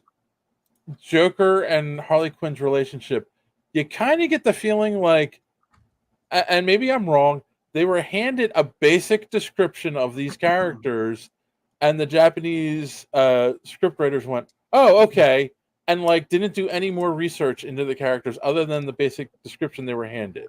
I was wondering if you guys noticed something like that. Okay, go ahead. Keep going with that. Because like the Joker, like one of the weird things about the Joker is he's got this giant smile, but that's painted on. That's not his actual teeth. Like, it took me like a minute till we like realize what was going on there. I'm like, that's weird. Like, I mean, and the piano playing thing, that is such a weird over the top anime thing that you get. Like, so that didn't bother me because I've watched enough anime to see weird shit like that. But it was just like, are you making it so that, here's the thing, right? Because it's on Max. Are you making this to appeal to the DC fans? Or are you making this to appeal to anime fans in Japan? Because I can kind of see why are those changes make more sense for anime. So what do you think, John? Here we go. In the beginning, there was Truck-kun. No, okay. So those of you who don't know what an isekai is. Isekai, the Japanese word means another world. And isekai is a genre of anime where the protagonist is killed or in one way or another abducted from the real world and then stuck in another world and given unfathomable powers. It is pure escapism. Specifically, mostly because like Japanese culture, they overwork a lot of people, and so isekai is a real kind of a release for people. It's like, imagine yourself if you didn't have all this stuff, you had amazing powers in another world with nobody knew you, and you could just do whatever they wanted, instead of being worked until you have a heart attack at 50. So anyway, so yeah, I feel you're kind of right, and I understand, and I have reasons for why Don feels the way he does too. I kind of understand where you're coming from with the Japanese studio was given an outline of what the characters are, and then went with, you're kind of right. They went with kind of standard Japanese pro antagonist type, like the mentality of Joker. They didn't show any of his abuse with Harley, but the way he acted and the way he talked was pure antagonist, isekai antagonist, well, anime antagonist, so to speak. Right. So there was a lot of that. And with what Don's saying now, Don, I watched this show both the first two episodes. I watched both sub and dub because I like torturing myself. Yes. So the reason why I watch everything in sub when I watch anime is because the actors that are hired by the anime studios, they understand the script because it's written in Japanese. There's Japanese kind of there's a certain emotional state, certain emotional check marks, ticks that you get with a Japanese with an anime script that do not translate well when you translate it to English. Go ahead, Dave. Here's an interesting thing to do, and I never did this before. Watch it in English, but with subtitles on, because the subtitles, I think, are more direct translation of the Japanese, and there are little things that are different in the way they talk, and it's just because the things, they don't translate the same way, where the English actor is like doing a slight different interpretation, where an American would more understand what they're saying versus where the the Japanese script is a little different. And I don't know if this how much of this, if any at all, actually plays into why you didn't like it, Don. But one of the biggest problems with translating anime into English is that the English script has to match the lip flaps of the characters on screen. Oh, that's true too. Yeah. And so they like tie themselves in knots trying to get an English sentence that fits the movement of the character's head and lip flaps on the screen that still has the same connotation as the original Japanese, which may include words that don't and emotions that do not have a translation into English because the two cultures are have some base differences, just like any two cultures do. So like I have found that watching something that's dubbed, you get a completely different idea of what's going on screen, or you miss stuff. And part of that is them having to match the flip flaps. Part of it is if you don't get a really good translator. Yeah, well, that's what they're called. They're called lip flaps. So anyway, if you don't get a really good translator too, and Crunchyroll started to see this now because Sony, that owns Crunchyroll, is trying to use AI to do the English or the subtitles, English subtitles, and it is not going well at all. You need somebody who grew up in Japan and knows English and can do the translation in such a way that they're still conveying the same thing that the original script is supposed to convey. So that somebody who can actually pick the right English to match the Japanese. So I don't know, like Don, I'd like to hear did you feel like there was something off with the script, or like what were the things you didn't like about it? Oh no, sir. I'm a non-nuanced simpleton when it comes to anime. So I'm a little bit of a redneck. Actually, I'm just smart enough, with technology and computers. But so I understand I'm not the proper judge here. You see, my favorite anime, right? Dragon Ball. The dialogue, right, is mostly well, yeah, if while you're they screaming look for like three they're taking a dump. for So three episodes before they throw you the know, punch. Yeah. I don't have that much nuance. So, there you have it. I mean, I'm not going to get past the driving a piano car. It's just not my level. It's just not. Yeah. I'm a power fantasy guy. I'm not an isekai fella. I get, as much as I like Dungeons and Dragons and shit and all that. I just, the clay face with the metrosexual. That's all. It's just not my level. That's one of the things too. Yeah. Like, because you're a D&D guy, I kind of thought you might dig the whole medieval castle and all that stuff. And I thought the fighting was cool. Absolutely. No. Yeah, no, I get all that. The fight scenes were good.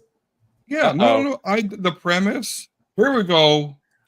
Here we go. Yeah. Come on, Kel, with a super chat. Coming Don't through, be man. Flapping those lips and smash that like button and subscribe. Oh, lips and smash. Okay. Only 4,000 more of those, and I might get some. I'm gonna get paid for this. Don't be a chipmunk. Has an adventure hook. I think that it was great. That was fine. Sure. Yeah.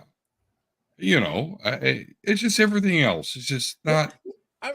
Yeah, I mean, not on my level. That's one so of the things. It's not. I think it's also part of there's a cultural divide because you're saying the Joker with the piano car and everything like that in anime almost makes perfect sense. His Joker's and Clayface's reactions to things make perfect sense. Like Clayface, they're moderately trying to use to take people from DC, people who like watching DC stuff. They're trying to use Clayface as your introduction to anime by being the anime stan and like say, anime, this happens now, and you're like, well, that was subtle. It's a guy. Yeah. That was really subtle. Thank you. But then his flamboyant way of saying everything, that is anime protagonist, not reminded me of Bleach, but secondary. Reminded me a character from Bleach. Actually. Yes. In a lot of anime, there's that one character who talks like that. Who's just really flamboyant and while trying to get away with giving you some information dump as well. So I feel like you have to. Go ahead. I feel like you have to approach the show not as a diehard DC fan, but as an anime fan. I think, it works better that way. Because actually, wait, what's Sansa here? Clayface was really close to breaking the fourth wall many times. So yes. The thing with like Clayface is part of the character, in my opinion, has always been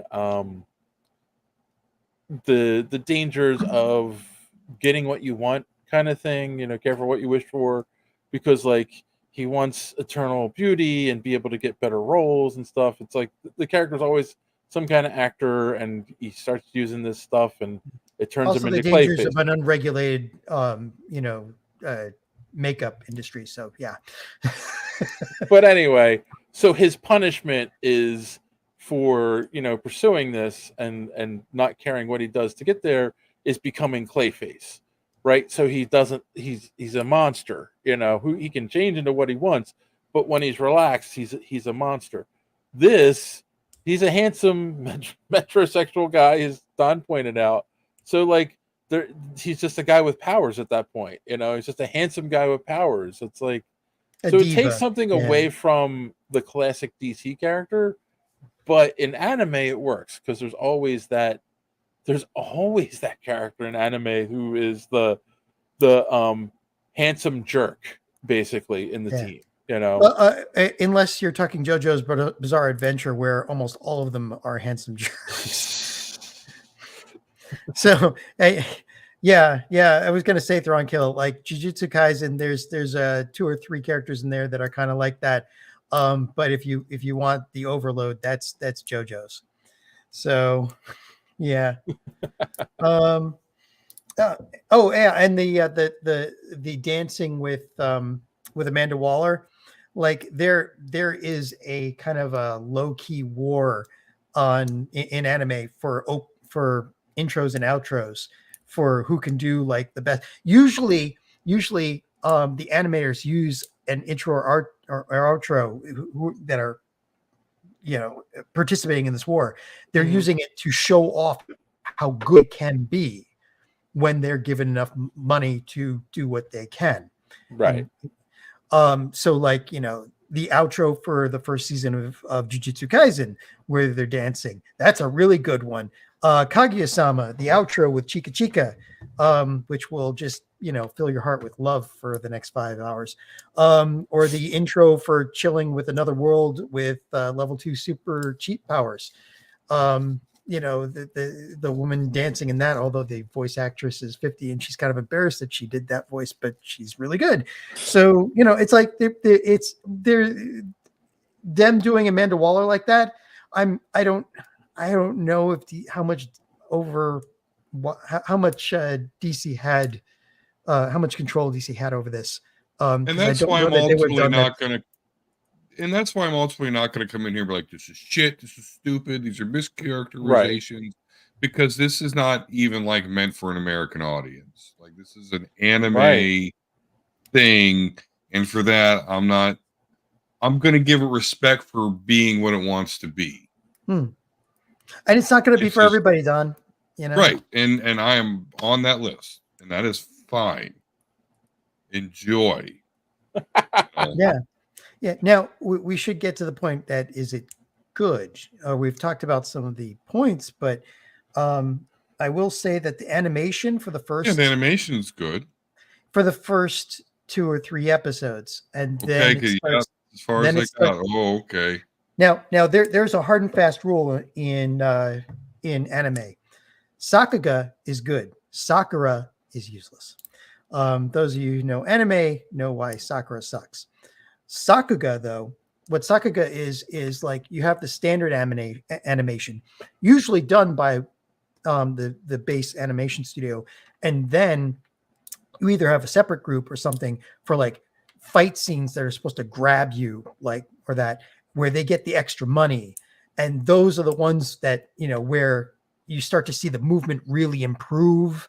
And like everything it's like going from like 720p to 4K. And the first 3 episodes were done pretty well. It had really good animation. And then after that, you could see that they started dropping off. Like any scene with Harley was, of course, drawn with very much with loving care because they consider her one of the main draws. But some of the other stuff in the background, some of the character designs weren't that great. So, I mean, I could see it was. that. The storyline was still good, but you could see that they were still having the same problem that all anime has, where they're overworking the animation studios in Japan. Yeah, it's like, so King Shark. I guess we should say that too. The Suicide Squad team in this show. The main team is Harley Quinn, Deadshot, King Shark, Clayface, and Peacemaker. And then, of course, they run into Rick Flag. Of course. He has to be there. But King Shark, there's a couple scenes so far that there was a couple scenes I noticed where, like, all of a sudden his arms seemed shorter. Like, because he was in the background and it was like, it didn't look right. And then all of a sudden in the next scene, he was fine. And I'm like, yeah, so I get what you're saying. Like, if he's not the focus in the scene, he's in the background. I never noticed that before in anime. Now that you said it, I'm going to look for it. and you'll notice that the fight scenes, most of the fight scenes are Sakuga, where they are very, very well drawn. They were given extra. I'm surprised. I mean, and overall, the animation is good. It's at least mid-tier, which is something you'd hope if, like, the WB is backing this and hoping that it gets both the anime crowd and the DC crowd. Like, there are some anime out there, and even with good stories, the animation sucks. You know, it like even when like they try to do like a different angle on characters, their faces don't look quite right and such. But I think if you look past, but the Sakuga is still good in this. I think if you look past the weirdness of the Joker and they mischaracterize the Joker a lot in this one, and the disregard for what I was saying about Clayface. Like I could see it pulling in DC fans. Harley Quinn's characterization is fine in this. Deadshot characterization. Like they really increased Clayface's power. Like the point. The other world has an effect on. Yes, I'm gonna say like yes, yes. His and he even says that like his power is stronger here. You know, I mean there's a weird sequence when he's got like Gara level of control over stand and shit. Nice, yeah, and you're great, yeah. Yeah, and there's a scene when they're escaping, and there's like a weird dance sequence, and his arms are like stretched out in clay, and I'm like, I don't think he's a Jinchuriki though. So this is so. I'm looking at that, and I'm like, this is so freaking anime. Like that is anime to a T. You know. Yeah. Well, and even Harley learns later that she can, that she can power herself up too. Like but you see that they powered up the storyline is that Amanda Waller uses the Enchantress to open up a gate to another world because they want the resources. Boy, talk about like opening a gate that is most definitely going to kill everybody on Earth. So, but they send a first team, and the first team, they have the bombs in their necks, and the first team found a way to get rid of the bombs in their necks, and they instantly turned against them and started working on their own. Although later it's shown that there's a lot more going on with the plot. Pretty good plot, but yeah, so they send in a second team, and now the second team has a timer in the bomb, so they have a certain amount of time to find and it's out so or do funny things. that because that is like when they tell Flag about it, he's like confused about the timer aspect, which is, I mean, it's a plot driver, right? Like to do stuff like that, it's a good plot driver. By the way, Don, I agree with you. I think anime needs to tone down their more flamboyant tendencies and their over emotional reaction. Then it's not anime. Like that is one of the main things. In anime, right? Depends on the and anime, he but made a comment earlier about when I said like it wasn't for Americans. Like, yeah, I can't see how anime isn't meant for Americans. Like, he's right. Like, this stuff is meant for younger generation Americans, right? Because the younger generation, their number one thing that they look for in video games and shit is self-expression. Look, I'm stoic, I'm not from that generation. I want to blend in, I think, and I'm an emotional mess, so he's perfectly with me. So. I think you've got fans of peanut butter and you got fans of chocolate. And the idea is you put them together, it's great. But there's some people who don't like the peanut butter and chocolate mixed. Some people don't like the Reese's. And I think that's a good way to look at it. The Cecil character reminds me of Voltron, says Thrawn. In what way? I mean, he's the main knight. Maybe I haven't gotten far enough in the show, but like when I think of Voltron, I think of lion robots joining together in a giant robot. I mean, he's like the whole fantasy aesthetic. If you saw the latest Voltron from Netflix, is very reminiscent. Those knights and shit is very reminiscent to what you can see some shit in Voltron like that. Yeah, and Kassan's just is naming anime. Yes. Two of which I've seen, one I haven't. Yeah. So yeah, it's going to be interesting. I started out loving Berserk, but it ended up way too fucking depressing. Oh God, I've never revisited it. Yeah, right, Berserk is if you're manic depressive. It's like trying to watch Graveyard of the Flies. You're like, in the end, you're drinking a lot more. Let's put it this way: I am going to finish watching it. Right, I've only watched a few episodes so far. Episode 10 is not out yet. Like the last episode, right. Dropped yet. So I will finish watching it. I'm going to assume, Don, you're done with it. Yes. Just out of curiosity, and you don't have to. I'm just wondering if you'd watch the first episode again, but with sub. Sure. And just as an experiment to see if that makes any difference. I'll go back to the early 2000 when I'm watching DBZ movies on Kaza or Sherazade or LimeWire. with the ocean and with the different ocean and Funimation dubs Waves and, all and rocks. Yeah.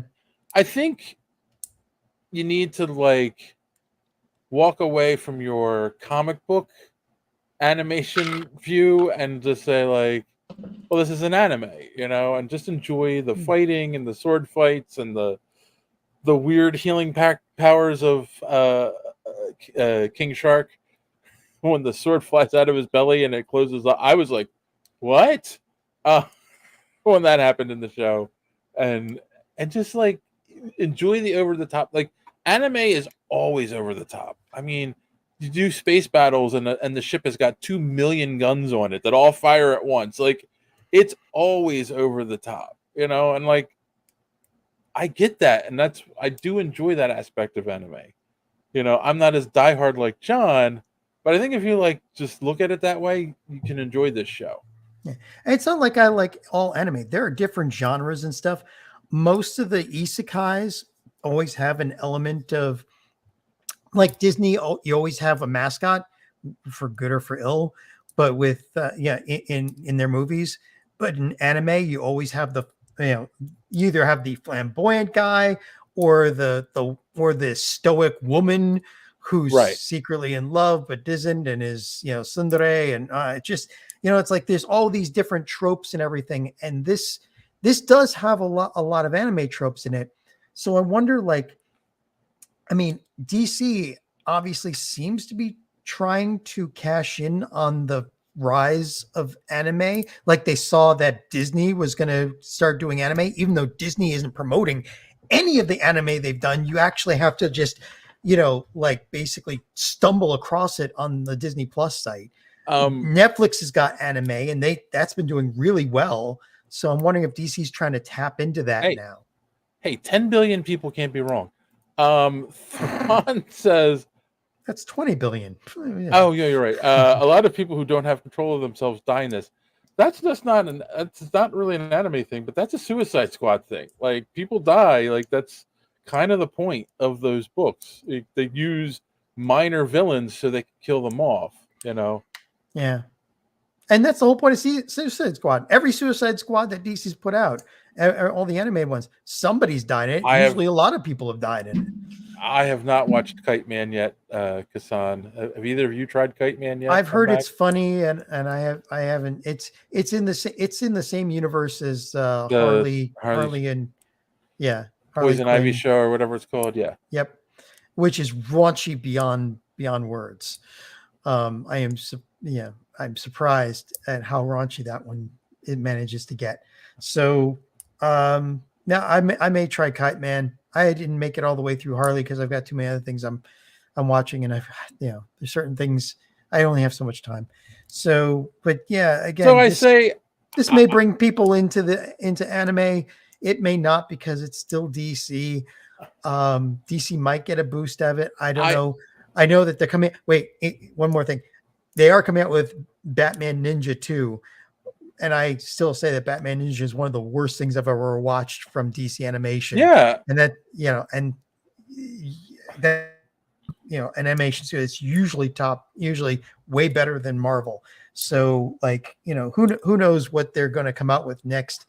I hope they don't kill whatever audience they're starting to build with Batman Ninja 2. Christ. Was Batman Ninja, that was made by the same studio that made the Suicide Squad Isekai? I don't think so, because there was a lot more. There's a lot more CGI in it, and there are very few studios that are actually good with mixing CGI with hand drawn. All right. And there's also very few studios that have writers that are brain dead enough to write something like Batman Ninja. All right. So if we were gonna wrap this up, because we could have just said, we could have started this segment by just saying, John, Suicide Squad Isekai, and Don and I could have turned our cameras off. But anyway, sorry. If we're going to wrap this up, I would say it's a thumbs up from John. It's a thumbs up. It's a thumbs it's down okay. It's a thumbs down from Don, and it's a thumbs sideways. Give it a try and see what you think from me. Like, I don't hate it. I don't think it's the greatest anime I've ever watched. It's not the greatest anime. No. But it's, it's weird and it's fun and it's what I expect from anime. It's entertaining. Yeah. I think the closer you are to 20 years old, the better chance you have of enjoying this. Or if you're an anime fan like me and you know all the tropes, and so you can say, "Hey, they did the thing," the member berries with that. So, Kasan, isn't Creature Commandos coming out from DC Animation? Yes, it is, and it's actually the first thing that is in the new DCU official. So it's going to tie to stupid. Creature Commando? Are you kidding me? Yes. Oh, that one, right? We mentioned that. I'm not a DC guy, but I like DC. Can we please not fuck this up? Oh, it's too late for that, Don. Come on. All right. I think Thrawn says it's a 6 out of 10 for him. I give it that. I'd give it a 6. I give it maybe a. You know what? 6.5, 7. That's what I'd do. Yeah. I mean, I wouldn't deviate from that much. The characterizations aren't bad. It's just not in the style that I like. That's really all it comes down to. And that's fair. That's completely fair. Yeah. All right. Let's bring this one in for a landing. All right. Oh, wait, Don. What do you think about Creature Commandos? I want your unfiltered opinion. Well, okay. I think he's responding to me just what I said. Yes. I don't know much about Creature Commandos, but yeah, just we're going to start. I do think it's a bizarre way to start everything out. Cinematic universe on an animated property no one cares about. But it's a very James Gunn way to start out a universe. Sure. So. Unless it has Rocket Raccoon or Groot, I don't think it's fucking going down. So that's just... We should do Explorers in advance of Skeleton Crew. We'll see. Skeleton Crew don't come out till December. Yeah. All right. Let's go around the room and figure out. Kasan, we got 2 weeks for Crow. It's not next week. Let's go around the room. Did you learn anything this week, or do you have any recommendations? And Don, you can go first. You're shaking your head because you know you're going to have to watch the new Crow. Yeah, let's say I learned I'm really going to have to fucking watch this goddamn Crow bullshit. We talked about it too much. We got to do it. I really do love the first Crow. It really is like at least in the top 10 of my movies of all time. So in that respect, I guess I feel a little bit of duty to look at this new one. But outside of that, you said duty. All right. I did. Good job. I know, because when I'm at work, you don't know how many times I always say, like, we do this thing. And I was like, ha, you said doo-doo. But anyway, so I learned that I need to watch Suicide Squad Isekai Episode 1 subbed. And just to see. You don't have to like it. I just curious at what you think. I understand. I can put it on. It's no big deal. And recommendations, I don't recommend anything. Like, I still have not seen the finale to the House of Dragons, and I'm not really House of Wyverns, and I don't feel the need to, because I feel that the penultimate episode was really kind of a cool season finale. Yeah, because the actual season finale is like an introduction to season 3, which isn't happening for 2 more years. So I might just simmer down on that one a little bit. But outside of that, I do like the show. I do like it. So I would recommend that. All right, John. Well, keeping with the anime here, there's an anime called Wisteria Wand and Sword. I know that is a really short title for an anime, but it is done very, very well. And kind of missing that one flamboyant guy or flamboyant NPC. But it's the storyline is very cool. It's about a guy who's in a magic school, but he doesn't have any magic, but he's also apparently like like almost a superhuman, and how he deals with that. Little shades of Mashal for those of you that know anime, but not done as a joke. It's actually very serious and pretty cool. So yeah, Wisteria Wand and Sword would be that. And did I learn anything? Nah, just if you've got any pets, hug them. And if it's a cat that you're going to hug, make sure you go to CVS first and get some bandages. But hug them all the same. Oh, now I'm sad. All right. Did I learn anything this week? No, I actually learned fucking nothing this week. I've got no jokes prepared. I've got nothing other than Ray likes to jump in and cause chaos. Which is cool. Isn't that like Black Clover? Black Clover is another anime. Oh, okay. Yeah.